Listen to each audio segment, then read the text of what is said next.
I know we didn't have a heartfelt relationship of trust, but I'll at least make things easier for you. Yuuki shouted and charged towards Jahil. Maria was the one to complain about this. You're an idiot, aren't you? You are an idiot. Charging into an opponent that there is no way to win is not a strategy or anything. Like that, it is simply self-indulgence. Even a fool could say that he had misread the situation, but no words would reach someone who knew they were wrong from the start. However, Maria somehow finds Yuuki, who lives for his friends, dazzling. Okay, that's fine, then I'll keep you alive. Whatever action Yuuki takes, it is Maria's role to support him with all her might. If she didn't do that, Yuuki would die. Maria thought that wouldn't be any fun. I believe in your tenacious nature. Shut up, you're so noisy. In this way, the two become each other's best partners, making it hard to believe that they don't get along. Shin was impressed by this. He had followed Vega, but had been watching the situation since Vega had rescued Yuuki and the others. I like that spirit.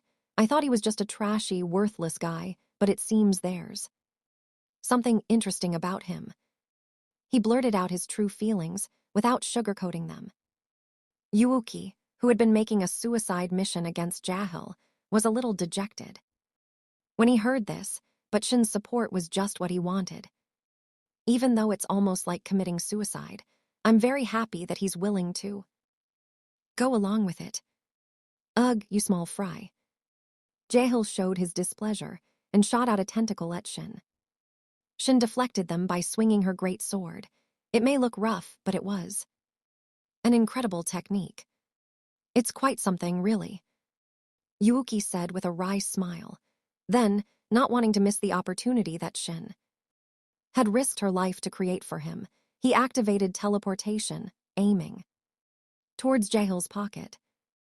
Even in this suspended world, he could use teleportation as long as it was within the visible range.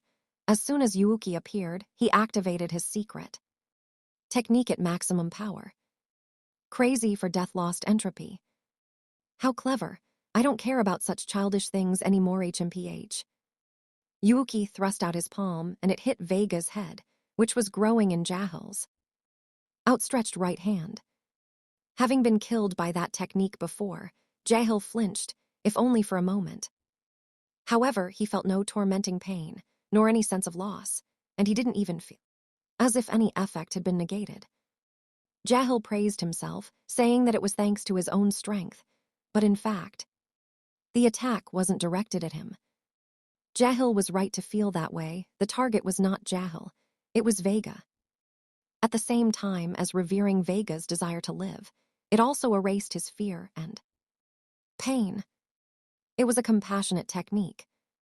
Hee, thank you. I'm neither in pain nor scared anymore. Vega's expression became relaxed, and that wasn't the end of it. Cut Dan head 2 Demon Kai Blade Jin. Taking advantage of Jahil's frightened moment, Shin approached and struck with a slash of her great sword.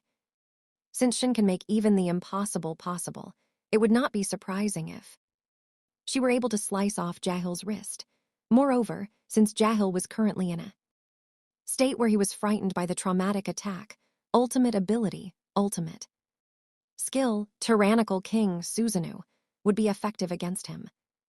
As a result, Vega's wrist with a head on it was sent flying through the air. And then, someone else took action. You hopeless bastard, I'll help you out a little. Just as Shin's heart was moved, Rumina's was also impressed with Yuuki. In order to reciprocate his feelings, she decided to join the battle at the perfect time. However, Rumina's target was not Jahil, but Vega. Vega was still alive, despite Yuuki's attacks alone. However, the head was under the influence of Jahil, and even the control of the Devastator virus, Dark Multiplication Devourer, that Vega possessed had been taken away. Not only would he not be able to die if things continued like this, Vega's soul would not be released either. As soon as the influence of Yuuki's authority faded, he would be tormented by even greater fear and pain. Rumina saw through it. The fusion between Jahil and Vega was so great that even Ultima and Carrara could not separate them. Therefore, there was only one way to save them. Ruminas caught Vega's head and looked at him with a look of affection. "It's the least I can do you. I will grant you a painless death blessing." It was a miracle that could be activated even in a suspended world, that directly affected the target's soul. The laws were different, so it couldn't affect anything outside the body, but it didn't matter if it came into contact with something. Although inseparable evil forces got in the way, Ruminas buried them all together. For the first time in his life, Vega felt grateful. "I feel like I have found a peace that I have longed for, but never been able to find. Until now. And even more than that. I truly believed that I was not alone. I'm so happy. To think that someone would take action for someone like me, I'm so satisfied." With those words, Vega died. Vega's soul was saved. Vega had hoped for a peaceful death, rather than enduring the painful and eternal solitude that would prevent him from dying. At that moment, his wish was beautifully fulfilled. Taking advantage of Jahil's frightened moment, Yuuki put Vega at ease and used teleportation to escape. This is the result of excellent teamwork. As expected, Maria. "Shut up. I know what you're thinking, I know what you're thinking." As they exchanged such hateful remarks, Yuuki distanced himself from Jahil. Yuuki surpasses Jahil in terms of running speed alone. All of this was possible thanks to Maria's cooperation. However, simply running away is not enough. To those who were left behind, Yuki's actions were extremely irresponsible. They were also causing the most trouble, and he became the target of an angry Jahil. The remaining Shin and Ruminas are prime examples of this. "Damn it, I will never forgive you for mocking me." Jahil seemed to be enraged, and Shin was hit with an all-out attack, with injuries mounting all over his body. It was such a fierce attack that even Shin's infinite regeneration couldn't keep up with the healing. Even so, Ruminas came close and made contact, instantly regenerating the wounds, so there was no bleeding. But there was no doubt that her energy was being drained. "Damn, you're still trash, showing mercy was a mistake." Yes, that's true. It would have been foolish to trust someone like that. The two of them grow increasingly resentful towards Yuuki. From Yuuki's perspective, he was thinking, what a selfish thing to say, but he wasn't stupid enough to say so he decided to accept the criticism in silence. Besides, it's not like Yuuki has the luxury of it either. Kagali, Laplace, Tia, and Mai, 4 of their companions were still left behind. In a world where time has stopped, touching something carelessly could destroy the body. For this reason, Yuuki has been unable to take his comrades out to fool Jahil. He has placed dolls made from transformed earth, soil, lump, and clay, but that alone is not enough to completely deceive him. He wants to move the battlefield away from this place as soon as possible, so that his comrades are not harmed. Of course, that depends on Jahil. If he panicked, Yuuki's plan would be revealed, so he teleported to a distance where Jahil could catch up. That's some impressive courage, Ruminas muttered, having seen through Yuuki's thoughts. I thought he wouldn't be the only one to run away, but it seems he had his own reasons. Shin also agreed. It seemed that he would somehow be able to avoid being labeled a coward. Yuuki wants to keep Jahil away from his friends. If attacked, it will be impossible to know whether it will be possible to revive them once time starts moving again until it is tried. He thought it would be possible as long as his soul was safe, but it would be premature to become optimistic. Ruminas nodded and decided to cooperate with Yuuki once more. Shin has no objections. The thinking was that it would be better to spread out the attacks rather than continue being exposed to a fierce onslaught. I'm going to be serious, so you'd better follow me. If you're scared, You can just run away, okay? Ruminez and Shin followed Yuuki and leaped forward, taunting him like that. Jahil ponders for a moment, then grins. Very well, I will let you experience my power to the fullest. It seems that Jahil has also decided to pursue Yuki. Ultima and Karara, who were watching from the sky, looked at each other and nodded. Rimuru-sama will be saddened by the casualties. That's right. Let's work together and defeat him without causing any casualties. Ultima and Karara also joined in this plan. Either way, Jahil was now a complete monster. Ultima and Karara were so unaware of the difference in their strength that they boasted that they could defeat him on their own. It was good to come up with the right strategy and follow it. Thus, with Yuuki, Ruminez, Shin, Ultima, and Karara helping out, the battle against Jahil resumed. And so, everyone was drawn to the wasteland by Yuuki's teleportation. Jahil, too, is aware of Yuuki's intentions. I could have just defeated Shin and Ruminez and then slowly pursued Yuuki. However, I didn't do so because I thought it wouldn't be a bad idea to go along with a foolish plan.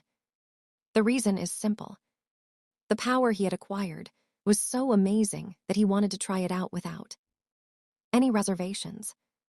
Rather than defeating them one by one, it would be a demonstration of absolute power.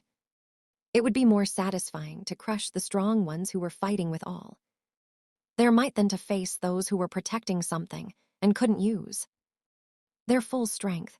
Jahil took wicked delight in this. Shin, who had injured him, the cheeky Ruminez, and Ultima and Karara, who had mocked him, and the person he hated the most, Yuuki. He intended to crush them all together and make them understand the difference in their strength. And then you arrive at that place. Is that the place where you want to die? Oh dear, I have no intention of dying. You're the one who's going to die. That's right. Yuuki was the only one who was reluctant, while Ruminez and Shin were full of enthusiasm. Ha, the weak are so foolish it's sad. Jahil laughed and looked down on Yuuki. Since Yuki had killed him once, he was determined not to let him escape. The same goes for Ruminez and Shin. Jahil never forgot those who had hurt him. He had a very vindictive and narrow-minded personality. Despite this, Jahil was still on guard against his surroundings. After making sure that Ultima and the others were following him, he laughed evilly. I won't let you escape either. You've made a fool of me so thoroughly, so prepare yourself for a death that won't be easy. As you can see from the way he treated Cagali and Vega, Jahil is a shady character. If he were to be defeated, he would undoubtedly suffer a terrible fate. However, no one is afraid of that. Don't make me laugh. Even if I die, things won't go the way you want them to. The less one knows their place in the world, the more they boast. Well, you're going to die in the end anyway, right? Even if you beg for mercy. When that happens, I'll never forgive you. I'd like to finish him off in a spectacular way, but that might be a waste. Well, I'll think about the difficult parts later, but I'll just give him a fair beating. Ruminez, Shin, Ultima, and Karara were all excited by this. It's not that they were denying the possibility of losing, but they were still taking that into account and still intended to aim for victory. Yuuki, for his part, is determined to provide support. My attacks don't seem to be working, so I'll at least make use of teleportation. He approached the match against Jahil with an endlessly positive attitude. The battle began in this way, and the outcome was clear very quickly. Jahil was just too strong. That's no surprise, as Jahil's existence value reaches the hundreds of millions. Victory or defeat isn't decided by mere numbers alone, but overcoming that difference was extremely difficult. Ultima and Karara made full use of their newly acquired nothingness and began their duel. Ultima unleashes Pierce Pull Hand on Jahil. Its poisonous claws are vicious, but sadly they are repelled by the exoskeleton. Karara fires her golden gun, and slashes with her sword. His exceptional fighting skills were in vain in the face of his absolute defensive power. The Dharma that Ruminas possesses is a threat even to Jahil. However, Jahil transformed his arms into tentacles and smoothly deflected the sword strikes. Even Rumina's law Dharma didn't work on her, so Shin's sword can. Hail, Geki was no match for it. None of the attacks worked properly. That was no surprise, as Jahil had also used his newly acquired authority to launch countermeasures. So it's the ultimate ability, ultimate skill. Evil Dragon King Azzy. Dahaka, that looks useful. Unlike Vega, who relied solely on instinct, Jahil rationally grasped his powers. Moreover, with his current state as the Infinite Eater, which had even absorbed Xeranis's Devastator virus, Dark Multiplication Devourer, he was now able to devour and compete with the Void head-on. In terms of absolute energy, Jahil has more. At this point, it's just a matter of arithmetic. Even though he was slightly less efficient, Jahil was the one who won in the end. If Ultima and Carrara had not obtained Rimuru's slime cells, their fate would have been sealed with just this battle. It could be said that they were fortunate that the battle was still going ahead. That's the situation. There was no way that Ruminas and the others, veteran warriors, would not have failed to realize that they would be at a disadvantage in a long-term battle. What do you guys think? Is there anything we can do? I'll defeat you with all my might. Shindono, isn't your opinion realistic? To be honest, I don't think I can defeat him even if I hit him with my strongest secret technique. Carrara thought that perhaps God-destroying bullet judgment might work, but it was unclear when it would become usable again. If it were possible to use it, it would be obvious, but since time has stopped now, it is not possible to know whether the necessary karma has been accumulated to use it again. It is a weakness that only those who can use it know about, as the optimal solution to the one-shot per day limit is the stop world. Also, there is the Kiwami technique, Flash Ninami, but it is too early to unleash it. You need to be able to see through the enemy's characteristics and be confident that you can defeat them. Carrara wasn't a reckless fool, but had a natural instinct for determining success or failure. That's why she simply appeared to enjoy fighting with abandon. We needed something that would give us confidence in victory. If he were to unleash Flash Ninami, here he would certainly be able to inflict great damage. However, as a result, Carrara was rendered unable to act. Furthermore, the credit for the achievement went to someone else. Isn't that a bit funny? That was Carrara's true feelings. No matter how reckless Carrara was, she had no intention of taking a gamble against Jahil right now. Carrara had decided that if she had allies with whom she could cooperate, it was not time to use her last resort. On the other hand, if she had no companions, if there was no other way, Carrara would have unleashed her Flash Ninami without any hesitation. Such duality was also part of Carrara's true nature. Therefore, Shin is truly a muscle-brained, wild person. Without any thought for the consequences, Shin charged at Jahil. Always give it your all, with all your might and with complete dedication. Glancing at Shin, Carrara, Ultima, and Ruminas were holding a strategy meeting. Once we've significantly reduced his stamina, can I leave the rest to you guys? Of course it's no good. If I die, Rimuru-sama will get angry with me. I see. In that case, it's still too early to jump into battle. That's true. At the very least, as long as this suspended world isn't lifted, the measures we can take are limited. In the end, no good ideas were found. Seeing this, Jahil burst out in loud laughter. Laugh out loud, you weaklings. Jahil's honest opinion trampled on the pride of Ultima and the others.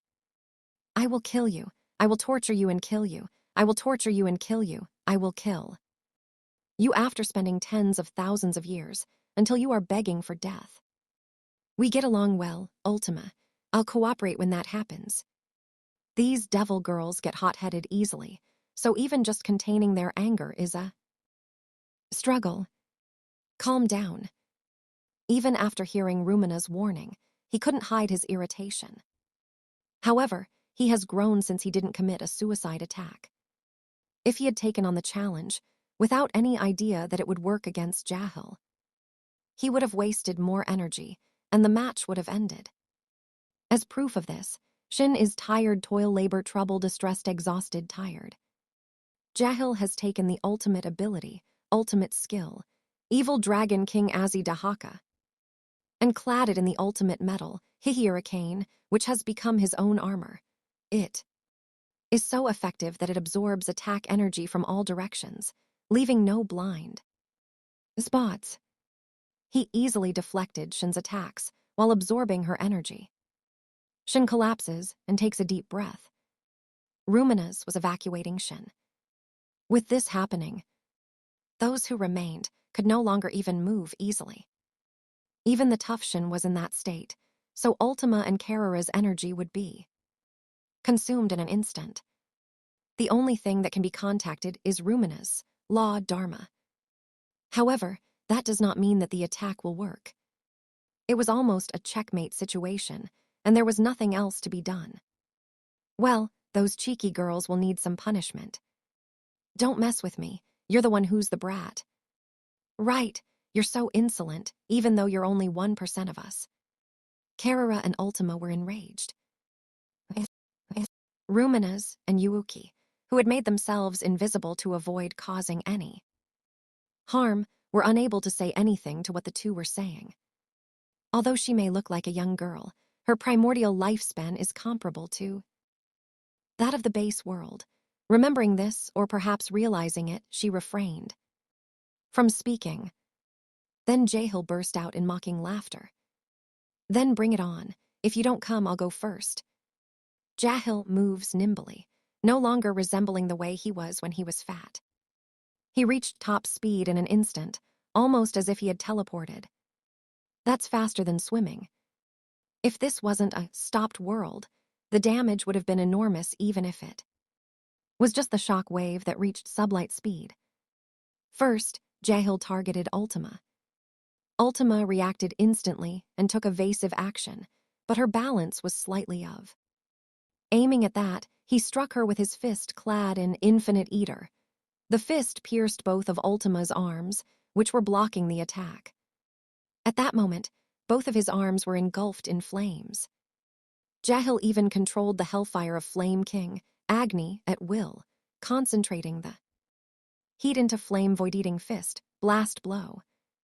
The enormous amount of energy that had been refined caused Ultima's arms to explode, exploding at her chest.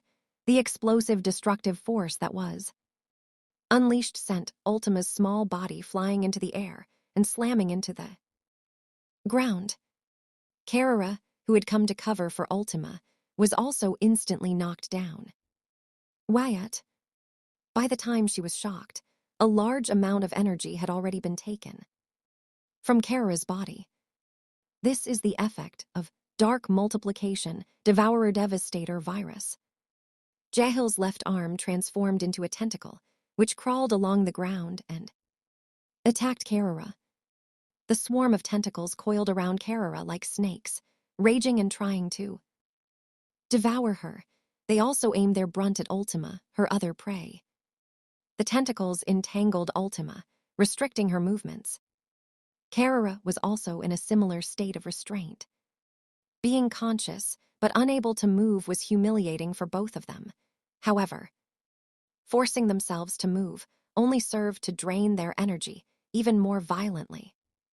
It would be wise to stay quiet and wait for help. Sensing this, Rumina's cuts the tentacles with Laudarma, but as if to say that Rumina's was in the way, Jahil used his strong arm to punch her away. Jehejejejejejej. Weak, weak, weak, so weak, I'm invincible. I never thought I'd be able to obtain this much power, but as I am now, there's no way I'll be defeated by any person people. Jahil's laughter echoed across the battlefield. Jahil was filled with confidence that he could even slay a god. Jahil was intoxicated with the power he had gained, believing that killing a god was no longer a dream. It seemed like the outcome was decided, but it's noisy. It's really unpleasant. Black and white have arrived. The battle had only just begun. Diablo stepped forward. Maybe you're planning to fight alone. Of course, I acknowledge your abilities, but to be honest, you're a nuisance. So I'll leave those two to you, Diablo said as he approached Jahil. It's natural and unpretentious, as if you were just taking a walk. Diablo calmly stared at Jahil. The energy was tremendous, at the very least several times that of Diablo. Q-fu-fu-fu-fu, that's wonderful. Rimuru-sama entrusted me with this, but I'm sure he foresaw this situation. I, too, will admit that you are a perfect opponent. To be honest, Jahil is a formidable opponent. This was proven when even Shin was unable to defeat him. However, Diablo had a different opinion about Shin. He was secretly impressed that he was able to fight so well without Rimuru's slime cells and without being able to use the power of nothingness. That was why Diablo was grateful for his good fortune. He had the opportunity to kill Jahil with his own hands, something even his first secretary couldn't do. This would show that Diablo was even more important.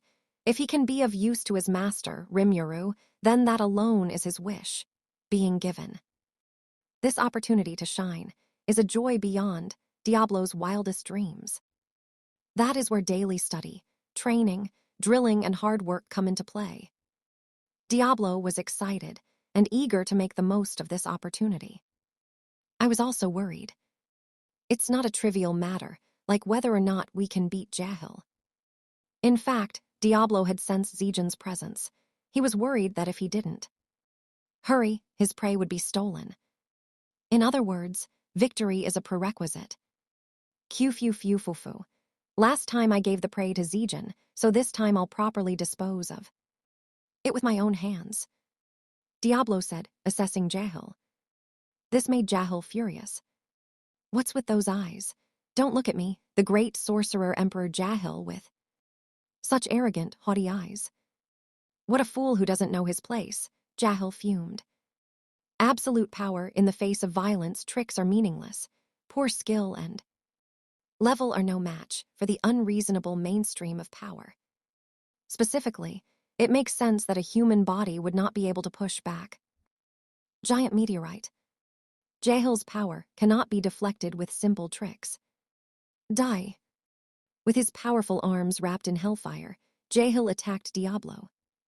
He unleashes a simple yet absolute technique, flame void-eating fist, blast. Blow. It destroys, incinerates, and devours anyone it touches. It's an invincible technique that combines offense and defense. Jahil has no experience with physical combat or fighting techniques, but his tentacles simply split and swarm the enemy on their own, so he doesn't need to do anything himself. This is also something that can only happen in a suspended world, but if the laws of physics were followed, it would be an even more brutal technique. The heat wave burns the enemy, and the explosion becomes a shock wave that trams, crushes, destroys, rush the weak. And if Jahil could just absorb the energy that dissipates, he would be able to win without being exhausted. It was a royal technique befitting Jahil, as victory was assured simply by waiting. Ga ga ga ga. Die, you little fag. Regret underestimating me and repent in the afterlife. Jahil's confident attack approached Diablo. However, Diablo did not panic. The corners of his mouth curved into an evil smile. I'll teach you guys as well. Watch closely as I fight, Diablo told Tensura and the others. Ultima and Carrera, who had regained their freedom of movement, looked annoyed. However, they didn't complain and obediently followed orders. Yuki is also watching from the sidelines. Ruminas also didn't want to miss this opportunity. and planned to watch without any reservations from her special seat next to Testarossa. As long as Diablo wins, that's fine. Even if he loses, he can take a break. Diablo paid no attention to the spectators, who had all sorts of different intentions, and focused on Jahil. The approaching tentacles split into multiple layers and attacked Diablo. However, none of these even come close to Diablo's abilities. He perfectly saw through it and dodged it with the smallest of movements. Moreover, he even foresaw the next move and dealt with it without a single hesitation. TCH, I guess I have no choice but to admit it. At least for now. I know you're not happy, but this is a valuable opportunity. Diablo will show you his hand, so study hard. Testarossa scolded Ultima and Carrera, who looked displeased. It subtly tells us that what happens next is important. Rumina said, even so, it's an incredible feat. With that much power put into it, it would be extremely difficult to withstand it with technique alone. True to his words, Diablo showed off his extraordinary skills. While using Void Collapse to maximize his own body's strength, he also perfectly adjusts the speed at which his body collapses to balance with infinite regeneration. He dealt with the violence brilliantly by not accepting it head-on, but by dealing with it from an angle with maximum efficiency. It is the pinnacle of skill. I mean, that was magic, right? No matter how you look at it, you're using it. Right. That's right. I thought it was impossible to use magic while time was stopped, but I see. If you're inside your own body, you're separated from the outside laws, so it's possible to use magic. I could understand that, but when it came to putting it into practice, it was a different story. I don't want to admit it, but he's amazing. HMPH, I'll overtake you one day. Ultima acknowledged Diablo despite his hateful comments, and Carrera, for her part, had set her sights on Diablo. Testarossa also couldn't hide her surprise at Diablo. It's surprising that even though the gap between him and Jahil is hopeless, he's even making use of magic to make up for it. Filling his entire body with Void Collapse, he maximized his physical abilities, which were then further strengthened with magic. When his trained skills and levels were combined in this state, Diablo surpassed Jahil. That's wonderful. It's a new fighting technique that combines magic and skill. It seems to be based on a fundamentally different theory from existing battle mages. The three demon girls were each fascinated by Diablo's fighting style, which was based on a new theory. It's a similar, yet different principle. It is a logic that any strong person will understand that what is important is how to use power. It would be a different story if they were able to produce an endless supply of magical energy, like Milim and the dragon kinds.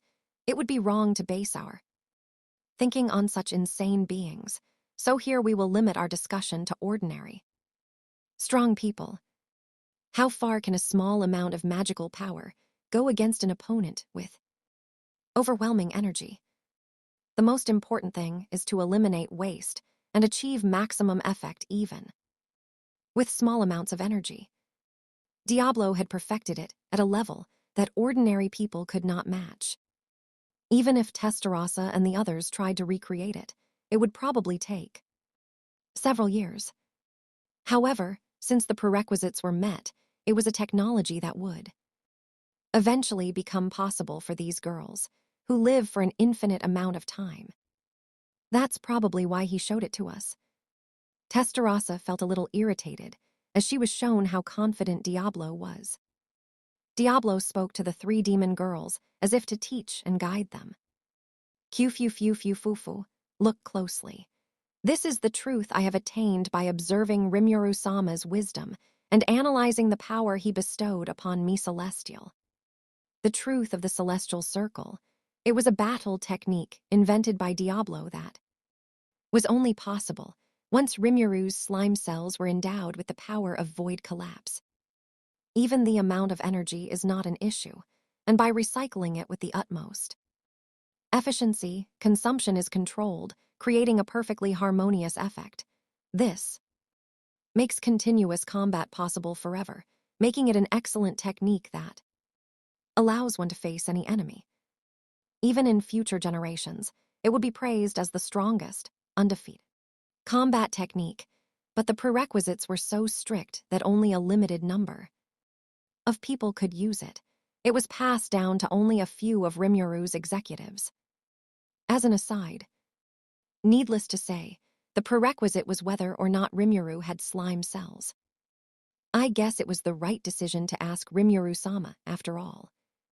I was in great physical condition without it, but now that I have it, I don't want to go back to the way things were. Ultima and Karara nodded to each other in whispers. Leaving aside Yuuki, who was watching from the sidelines, Rumina's was the only one who was left out. I don't know what you received from Rimuru, but are you bragging? I didn't receive anything. Of course, it has nothing to do with you. How dare you? You are our property. That's true. We must also work on establishing laws so that Rimuru-sama can be kept secret. This statement was no joke, and from now on, the outflow of slime cells would be thoroughly prevented.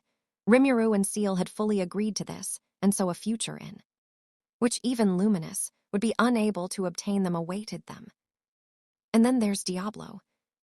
After finishing his instruction to the 3 demon girls, he was finally about to get serious. Jahil is powerful, but that's no problem. It was quite fun. You were a great learning material, but it's time to end it. As a token of my thanks for tormenting my subordinates, I'll show you what I'm really made of. With that declaration, Diablo increased his magical power. Even in his current state, Diablo was already superior to Jahil, but with the further super high-speed excitation of his magical power, Diablo's power would reach its peak. And if he unleashed the strongest and most powerful secret technique, end of World Requiem, while making full use of the truth of Celestial, it would be easy to erase Jahil from this world. He named it Celestial End, and with this technique, Diablo intended to eliminate Jahil once and for all. Even if he had not been able to defeat it, the battle was practically decided.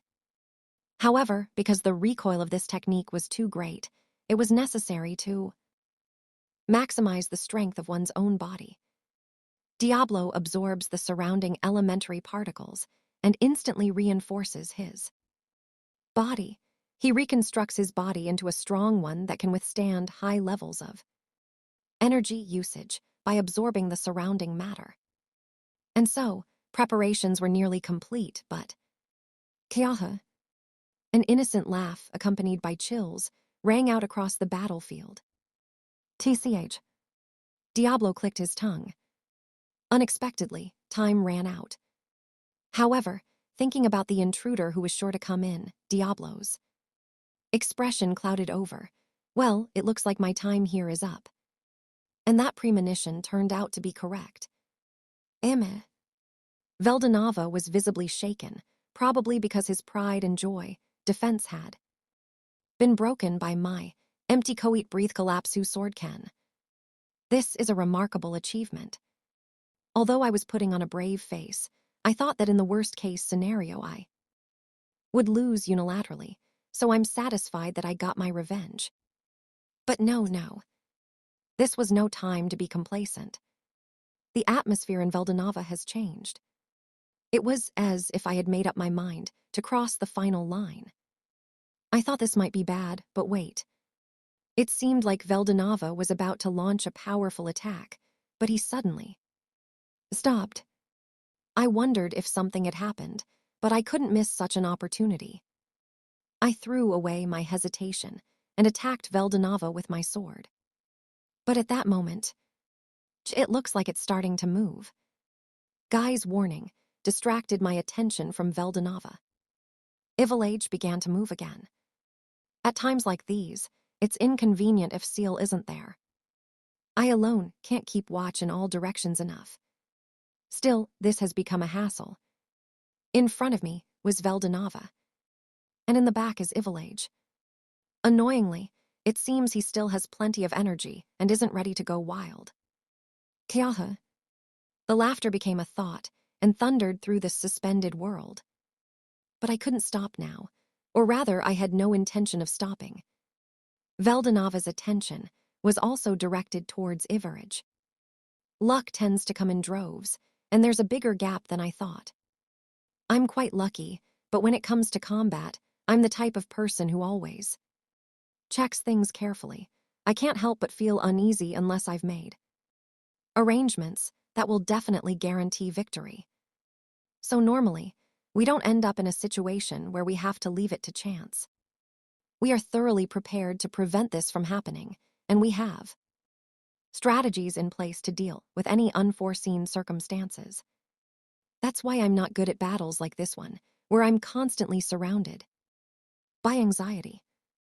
On the other hand, it was precisely because of this situation that I felt so happy and grateful for the good fortune I had been blessed with. That's why I gave it my all without worrying about what was behind me. It's useless. My sword was easily blocked. Veldanava's expression told us that this was a natural outcome. But I'm not in a hurry. Since I thought I would be able to accept it anyway, my real choice was next. Back seal.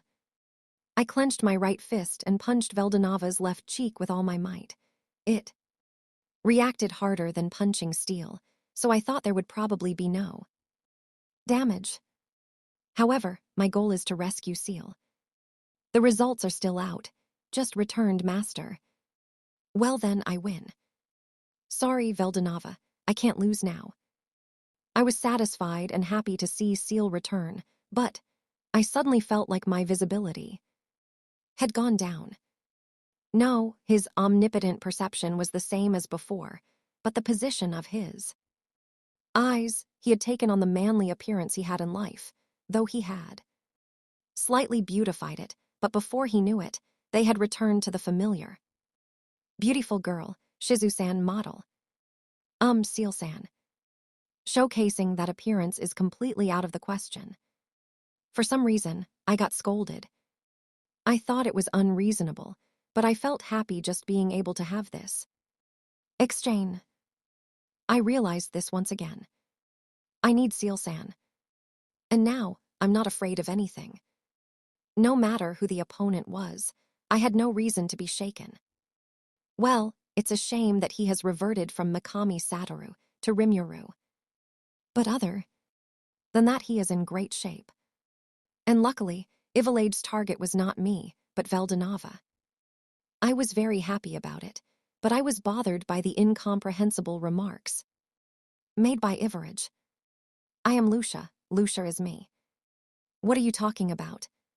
It seems that Ivalage had obtained Lucia's memories from the memory that Veldanava had unleashed, and had come to believe that she was Lucia. However, the reality is different. Ivalage is Ivalage, the embodiment of destruction. As proof of this, although she may look like Lucia and have her memories, inside she is still Ivalage. She is loyal only to her own desires and remains a child who is unable to think about others. What on earth is Veldanava thinking? My honest opinion is that everyone is doing unnecessary things.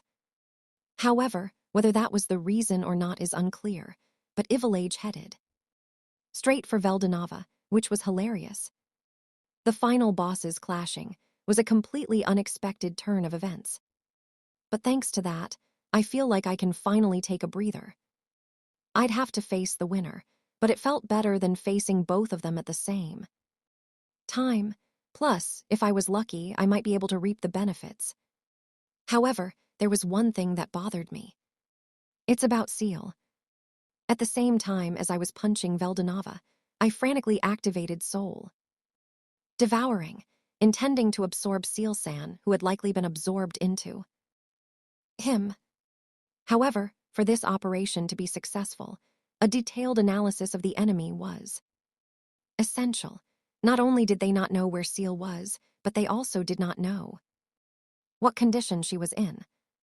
There was no way we could get Seal back until we had information about her location and condition. However, there is a problem. Seal returned very easily. That's something to be happy about, but no matter how I think about it, I can't help but feel like it's not my achievement. That's not true. Without Master, I would still be imprisoned. No. That's definitely a lie, right? I'm disappointed. I have never lied to my master, not even once in the past. Was that so? I feel like I have a lot of memories of being deceived. It's just your imagination. Really? Well, okay. Well, that's fine. I felt like I would lose if I thought too deeply about it, and then I remembered that there was something more important that I needed to do. It's Rimuru. I had done everything I could and left the rest to Ramirez. However, it occurred to him that Seal might be able to deal with the situation more appropriately. I used instantaneous movement, teleportation to move next to Rimuru. Rimuru, why are you here? No, I was worried about Rimuru. Rimuru-chan's magic core has begun to move and is stable, but it's good that he hasn't awakened yet. It seems that there is no doubt that he is safe, so I am relieved. Just as I was feeling relieved, I felt a presence behind me. Hey, you seem pretty relaxed. It's Guy. It looks like he's imitating me and using teleportation, but it seems like he can use it just as easily. I don't have the luxury of time. I want to wake up Rimuru while I can. Don't get in the way, I thought to myself as I replied. And yet, Guy got even more involved. So, is it okay to leave Ivalage alone? That's what I should have said. Guy, wouldn't it have been better if you had stopped Ivarage instead of just watching? If he was going to push all this trouble onto me, he should have tried his best too. With that in mind, I complained lightly, but he replied in a shocked tone. Shut up. If I had drawn my sword halfway through, it would have been even more dangerous. If that had happened, would you have taken responsibility for it? No, I won't. So, the correct answer would be this. In that case, there's nothing I can do about it.